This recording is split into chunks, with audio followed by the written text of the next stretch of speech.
I slammed the car door so hard the whole parking lot echoed. Across the asphalt, under the flickering motel sign, I saw them. Olivia, my wife, draped all over my brother Jason. Her laugh sliced through the night like a knife, just seconds before I heard her say the words that shattered everything.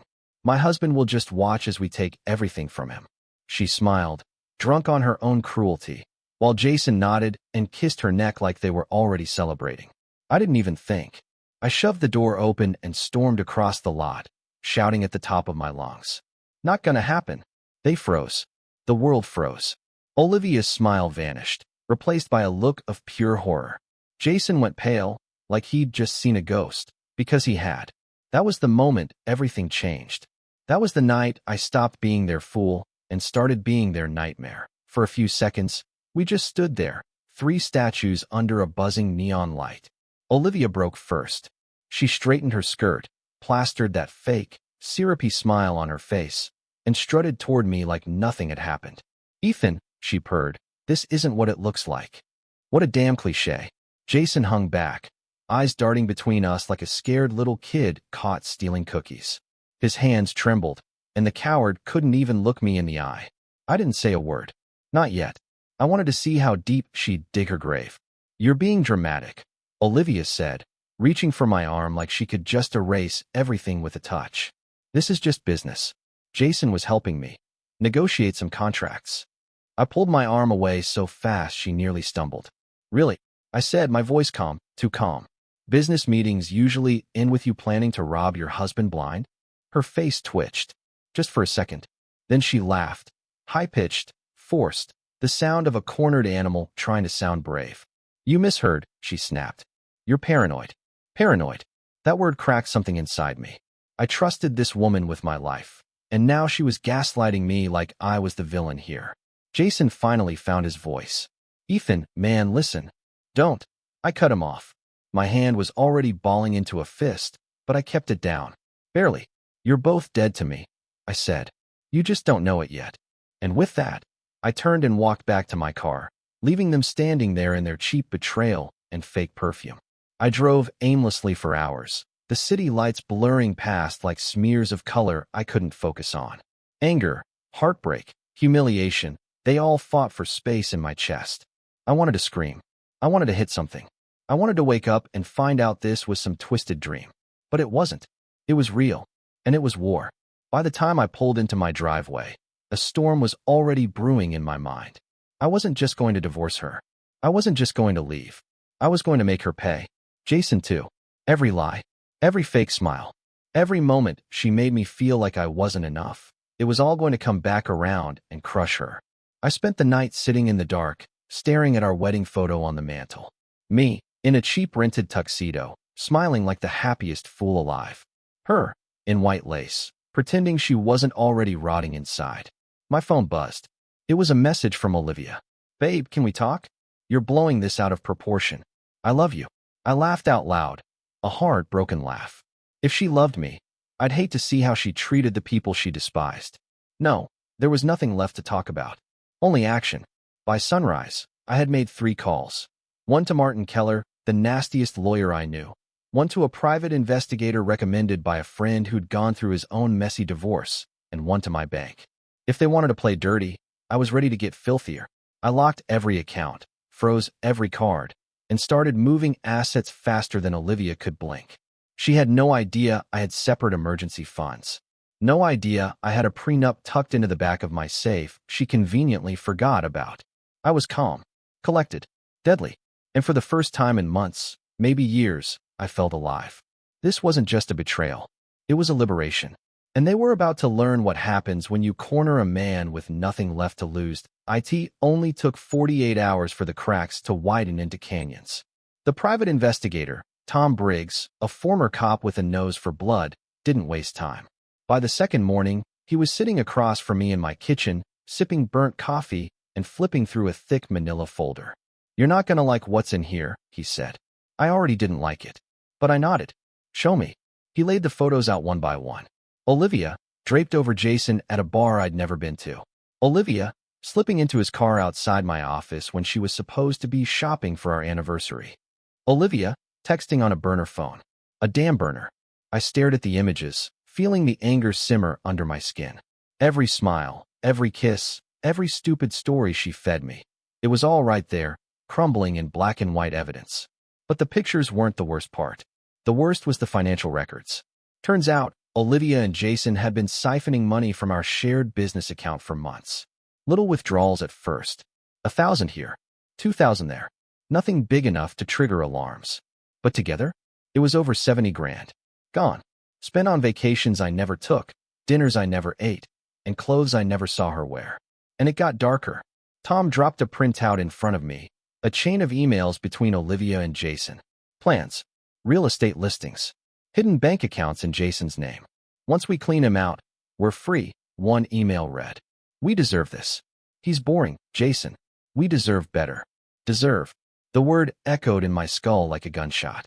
They deserve to rob me. They deserve to ruin me. Because I was boring? I gripped the edge of the table, feeling the wood dig into my palms. I forced myself to breathe. This wasn't just a betrayal anymore. It was a full-scale attack. They didn't just want to hurt me. They wanted to erase me. Tom cleared his throat. What do you want to do about it? I looked him dead in the eye. Everything. If Olivia thought she was walking away with half, she was dead wrong. If Jason thought he'd be setting up house with her in some beachfront condo using my money, he was even dumber than he looked. I was going to let them build their little dream, right before I smashed it to dust. The first move? Letting Olivia think I was still broken, still desperate, still willing to listen. I sent her a text. Simple. Safe. Maybe we should talk. She responded within seconds. Of course, babe. I love you. I just want to fix this. Lies. Smooth, oiled lies. But I played along. We agreed to meet at our favorite restaurant, the one she used to love posting about on Instagram, pretending we were the perfect couple. I wore my best suit. I smiled. I even brought her flowers. And when she walked in, bathed in perfume and fake regret, she almost looked convincing. Almost. She hugged me like nothing had ever happened, whispered apologies in my ear, and started spinning the story. How Jason manipulated her, how she didn't know what she was doing, how it was just a phase. Every word was poison dipped in honey. But I smiled. I listened. Because this wasn't about forgiveness. It was about setting the final trap. Sitting across from Olivia in that dim, overpriced restaurant felt like staring down a rattlesnake wearing lipstick. She smiled through her lies, swirling her wine, pretending we were just another happy couple working through a rough patch. Meanwhile, all I could hear was her voice in that motel parking lot. My husband will just watch as we take everything from him. Not this time. So, she said, leaning in, showing just enough cleavage to remind me how she used to win arguments without saying a word. Where do we go from here? I tilted my head, pretending to think it over, pretending to still be the fool she married. We rebuild, I said finally, giving her a soft, wounded smile. If you're willing. Her eyes lit up, not with love, but with victory. She thought she had me wrapped around her finger again. I am, she said breathily. I'll do anything to fix this. Anything. Perfect. We clinked glasses and toasted to new beginnings, while I silently toasted to her downfall. The next few weeks were a performance. Olivia played the doting wife again, cooking dinners, sending flirty texts, even dragging me into bed like she was trying to erase every dirty thing she'd done. I let her. I smiled when she kissed me. I listened when she sobbed about how sorry she was. And all the while, Tom Briggs was still feeding me information in the background. More emails. More burner phone calls. Plans between Olivia and Jason, laid out in black and white. She wasn't sorry. She wasn't changing. She was just buying time, waiting until I was stupid enough to trust her again, waiting until she could take even more. But I wasn't waiting. I was building my case, brick by brick, until there wasn't a court in the state that would give her a penny. It all came to a head one Friday night. We were sitting on the couch, watching a movie she pretended to like, when her phone buzzed. She jumped like a guilty teenager, fumbling to hide it, but it was too late. I caught a glimpse. Jason's name flashing on the screen. And the message preview? Tell him anything. Just make sure he signs the papers next week. Blood roared in my ears. I kept my face blank. I kept my breathing slow. I said nothing. Instead, I excused myself to the kitchen, pretending to get a beer.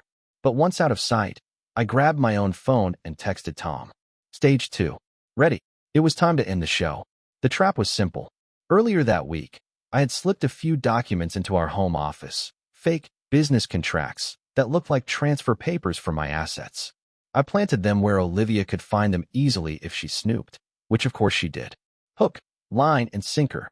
I even left a fake voicemail from my lawyer on the answering machine, talking about how important it was to finalize the transfer by Friday night. The bait was set, and Olivia, greedy little snake that she was, couldn't resist. The next morning, I woke up early and went to the gym, leaving her alone in the house with the papers. Meanwhile, Tom, wired and ready, was parked across the street in an unmarked van, camera rolling. It didn't take long. Within an hour, Olivia was in the office, snapping photos of the fake contracts, sending them off to Jason with excited little texts. Every move, every word, caught on tape. Proof of conspiracy, proof of theft, proof that she never intended to reconcile. When I got the message from Tom, got it all. Clean. I felt something cold and final settle inside me. It was done. Olivia just signed her own execution order, but I didn't come home angry. I didn't come home storming through the door or shouting accusations. No, I came home smiling. Olivia met me at the door, putting on her sweet, guilty act. She kissed my cheek, asked how the gym was, batted her lashes like the world's most innocent little wife. I kissed her back. She had no idea she was already standing on a trapdoor. All I had to do was pull the lever. That night, over a romantic dinner she made, steak, wine, soft music playing in the background like we were still the couple she pretended we were, I dropped the first bomb. I was thinking, I said casually, cutting into my steak, maybe we should have a big party. Celebrate our fresh start. Her eyes widened for just a split second before she forced a smile. A party? She asked, a little too brightly. That's a wonderful idea, babe. Yeah, she loved parties. Especially the kind where she could show off her new life to everyone who thought she was the perfect wife. Next weekend, I said, at the house. She nodded eagerly, already picturing herself basking in the admiration, already dreaming about how close she was to getting everything she thought she deserved. The week crawled by, each day a masterpiece of fake affection from her side and silent calculation from mine. I finalized everything behind the scenes. The guest list, handpicked to include not just family and friends, but the lawyers, the catering, the decorations, and, most importantly, the timing. Because at exactly 8 p.m., in front of everyone, Olivia's entire house of cards was going to collapse. The night of the party, the house was glowing. Lights strung across the backyard, music humming through hidden speakers, tables piled with food and drinks. Olivia floated through the crowd in a tight red dress, laughing, charming, hugging everyone like she was Miss America. Jason was there too. The audacity of the man made my blood boil.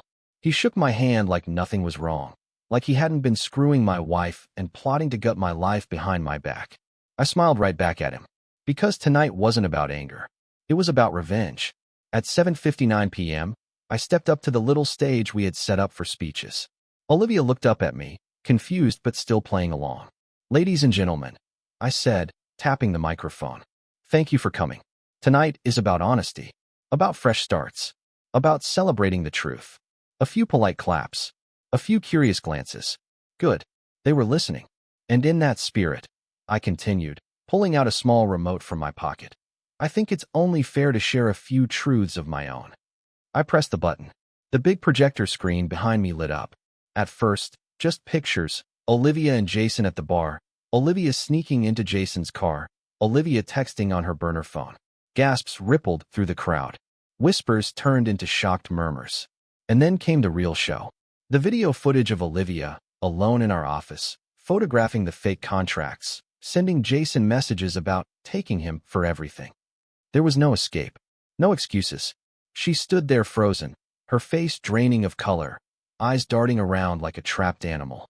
Jason bolted first, shoving through the crowd like a panicked idiot. Olivia tried to laugh it off, stumbling over her words, but nobody was buying it. The truth was too ugly, too loud, too undeniable. And me? I just smiled and watched it all burn. Because this wasn't sadness anymore. This was justice. And it was only getting started. The backyard was chaos. Guests whispered, avoided eye contact, grabbed their coats, and fled like rats from a sinking ship. Jason had already disappeared, no doubt sprinting to his car, trying to outrun the tidal wave about to crash down on him. But Olivia, she just stood there, frozen, alone, the queen of lies, stripped of her crown in front of everyone. I let her stew in the shame for a long, painful minute before stepping down from the stage and walking toward her. Her eyes were wide, frantic, searching for anything, a lie to spin, a hand to grab, an excuse to vomit into the air. But there was no way out. "You bastard," she hissed under her breath as I approached. "You did this to yourself," I said calmly, loud enough for everyone still lingering to hear. "I trusted you." I continued, my voice rising just enough to command the crowd's attention again. "You betrayed me. You lied. You plotted to ruin me." Olivia opened her mouth to speak, to cry, to beg, to spit more poison. I don't know, but I wasn't interested anymore. I pulled out another folder from my jacket. "This," I said, waving it slightly, "is the full record of your theft. Your emails, your plans, your disgusting little messages with Jason." Her face crumpled. All the bravado, all the arrogance she wore like armor, shattered into 1,000 useless pieces. "And guess what?" I added, stepping closer so she could smell just how cold my fury was.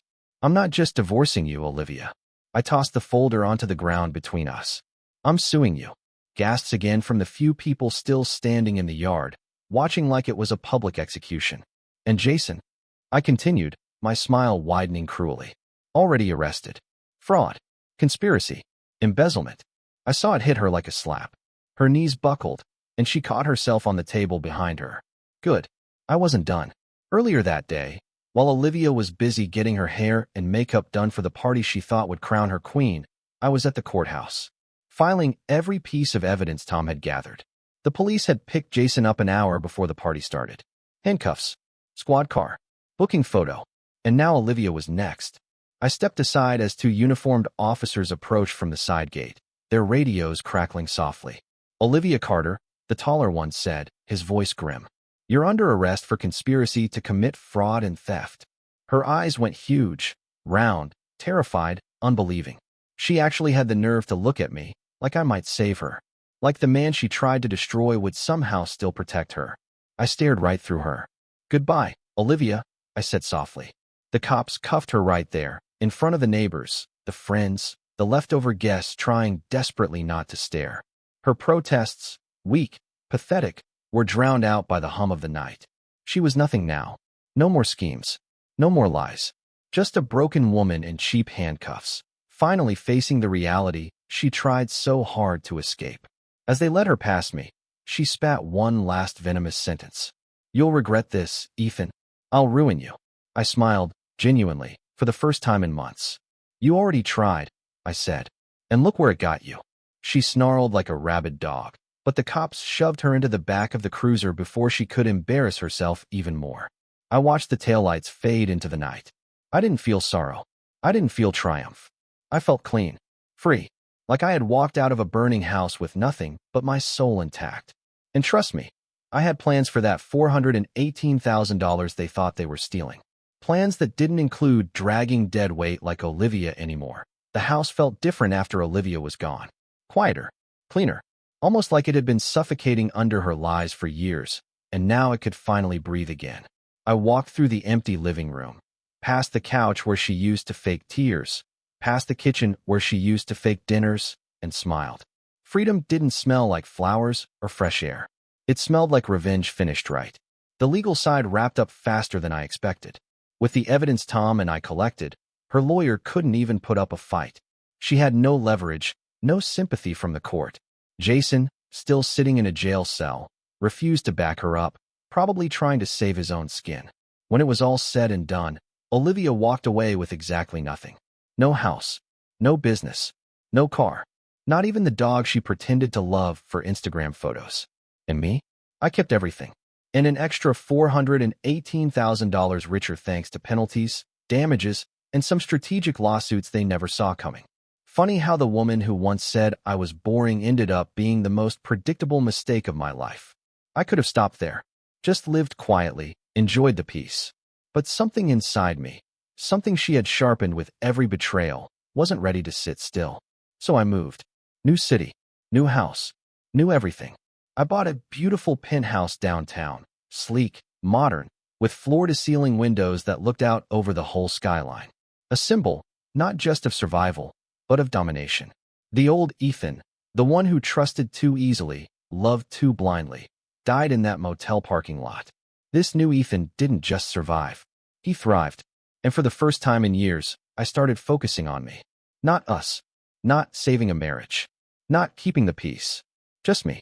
I started hitting the gym hard again. Not to impress anyone, but to rebuild what anger and heartbreak had nearly destroyed. I got back into old passions: photography, motorcycles, real estate flipping. Every deal I closed, every muscle I gained, every night I spent living on my own terms felt like another nail in the coffin of the man I used to be. The man Olivia thought she could destroy. One night, sitting on my penthouse balcony with a glass of whiskey in hand, I scrolled through social media out of pure boredom. There she was, Olivia. New account, new last name, pretending to be some life coach for women who wanted to find their worth. The hypocrisy almost made me choke on my drink. Scrolling through her fake motivational posts, it was obvious. She was desperate, clawing for relevance, trying to rebrand herself from villain to victim. Pathetic. I didn't comment. I didn't text.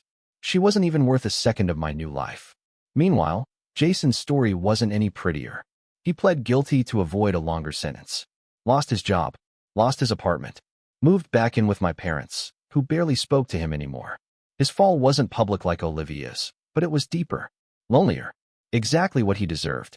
Looking back, there's a strange kind of gratitude in me. Not for them, they're both human trash, but for the lesson. They taught me the most brutal, priceless truth. Never hand your life to someone else. Never assume loyalty. Never let love blind you to warning signs. And if they betray you, don't just survive. Make damn sure they regret underestimating you. That it's strange how the biggest betrayals don't leave scars on your skin. They leave them on your soul. But the scars don't make you weaker.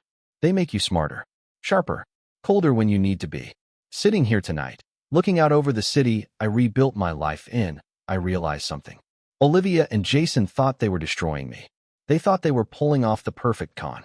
Robbing me, humiliating me, leaving me hollow. What they actually did was something far more important. They woke me up. Before them, I was soft. I trusted too easily. Believed in fairy tales where love conquered all, where loyalty was a given, not something tested in the fires of real life. I thought marriage meant safety. I thought family meant loyalty. Now I know better. You can love someone with your whole heart, and they can still spit on it, crush it, throw it away without blinking. You can build a life with someone, and they can scheme behind your back, laughing about how easy you are to destroy. And you know what? That's fine. Because when you stop expecting decency from snakes, their venom can't kill you anymore. If I could give advice to anyone listening, anyone who's walking the same fire I did, it would be simple. Pay attention. When the jokes stop being funny, when the smiles stop reaching their eyes, when they start spending more time with friends than with you, when every little thing feels just slightly wrong, don't ignore it. Don't convince yourself you're paranoid. You're not crazy. You're catching the first signs of betrayal. And trust me, it's always worse than you think. But don't waste your time begging for answers, or closure, or apologies. You'll never get the truth from someone who made lying their second language. Instead, smile, plan, prepare. And when the time is right, don't just walk away. Burn the whole damn bridge behind you so they can never follow. I'm not bitter. I'm not angry. I'm free. Olivia is somewhere out there, still spinning her little lies, trying to build a fake life on top of the ashes of the real one she torched. Jason's probably drinking himself into oblivion, blaming everyone but himself for how he ended up broke and alone. And me? I'm better than I've ever been. Stronger, wiser, richer, in every way that matters. Sometimes at night, when the city goes quiet and the stars finally peek through the haze, I wonder, do they ever regret it? Do they ever replay that night in their heads, the night they thought they won, and realize they actually lost everything? I hope so. But honestly, I don't care. Their downfall was their choice. My comeback was mine. And that's the difference between survivors and victims. You can try to bury a man like me, but when you dig my grave, you better dig too. Because I don't go down alone. I rise, and I take back everything.